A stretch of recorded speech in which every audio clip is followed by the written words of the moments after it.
11 teenagers ang nagtatrabaho ng tahimik sa buhangin. Bawat isa ay may mga iron rod at naghahanap sila ng mga landmines. Noong World War II, ang Germany ay natalo ngunit marami silang naiwan na landmines, halos 1.5 million.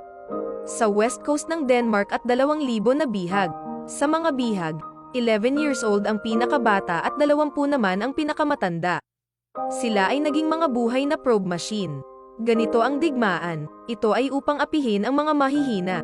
Bawat isa sa mga bihag ay may kalahating oras na training, at ginagamit nila ay mga tunay na landmines, kaya madalas buhay ang kapalit nito. Ito ang kalupitan ng giyera.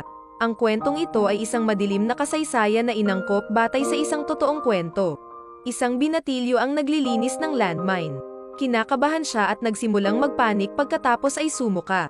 Nilapitan siya ng kaibigan ngunit biglang sumabog ang landmine sa katawan nito.